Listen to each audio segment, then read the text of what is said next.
नमस्कार. संपूर्ण महाराष्ट्रातील लाडक्या बहिणींना 26 जानेवारीपूर्वी हप्ता जमा होणार आहे. तर या संदर्भात जे उपमुख्यमंत्री अजित पवार आहेत, तर यांनी मोठी घोषणा केली. माझी लाडकी बहीण योजना ही योजना कुठल्याही परिस्थितीमध्ये आपल्याला चालू ठेवायची, त्याबद्दल आपण काळजी करू नका. जी व्यक्ती श्रीमंत आहे, जी व्यक्ती इन्कम टॅक्स भरते, ज्या व्यक्तीचा ऊस बऱ्यापैकी जातो, नोकरी आहे, सगळ्या काही गोष्टी आहे, अशांच्या ठिकाणी मात्र थोडा वेगळा विचार आम्ही त्या बाबतीमध्ये करतोय. 26 तारखेच्या आत या महिलांना त्यांच्या डीबीटीला पैसे येतील. तर अशा प्रकारे मुख्यमंत्री माझी लाडकी बहीण योजनेसंदर्भात उपमुख्यमंत्री अजित पवार जे आहेत, तर यांनी एक महत्त्वाची घोषणा केली की ज्या महिला इन्कम टॅक्स भरत आहेत आणि ज्यांची परिस्थिती चांगली आहे, तर अशा बहिणींचा देखील आता यामध्ये विचार केला जाणार आहे.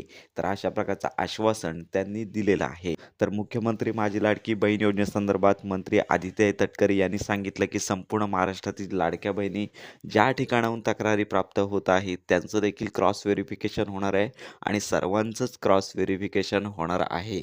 त्यामुळे साधारणतः संपूर्ण महाराष्ट्रामध्ये 40,000पेक्षा अधिक लाडक्या बहिणींनी आपला जो लाभ आहे तो बंद स्वतःहून केलेला आहे.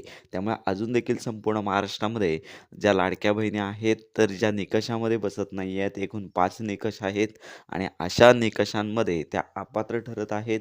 परंतु यापूर्वी लाडक्या बहिणी अंतर्गत 1,500 रुपयांचा लाभ घेतलेला आहे. तर अशा बहिणीने स्वतःहून पुढे यावं असं सांगितलेलं होतं. परंतु याच पार्श्वभूमीवरती ज्या लाडक्या बहिणी आहेत, ज्यांनी इन्कम टॅक्स भरलेला आहे, म्हणजेच इन्कम टॅक्स म्हणजे त्यांचं उत्पन्न 2.5 लाखापेक्षा जास्त आहे, अशा महिलांचा विचार करू अशी माहिती उपमुख्यमंत्री यांनी दिलेली आहे. त्यामुळे या संदर्भात लवकरच चित्र समोर होईल. तसेच यूट्यूबवरती लाडक्या बहिणींचा हप्ता 26 जानेवारीपूर्वी जमा केला जाणार आहे. साधारणतः 3 ते 4 दिवसांचा कालावधी हा हप्ते वितरणास जाणार आहे. त्यामुळे साधारणतः 23 ते 24 तारखेपासून सदरच्या लाडक्या बहिणींच्या आधार संलग्न बँक खात्यामध्ये हे जे पैसे आहेत ते जमा होण्यास सुरुवात होतील. तर ज्या इन्कम टॅक्स भरतात किंवा ज्यांचं उत्पन्न जास्त आहे, तर या लाडक्या बहिणींसंदर्भातला निर्णय येत्या काही दिवसामध्ये होईलच.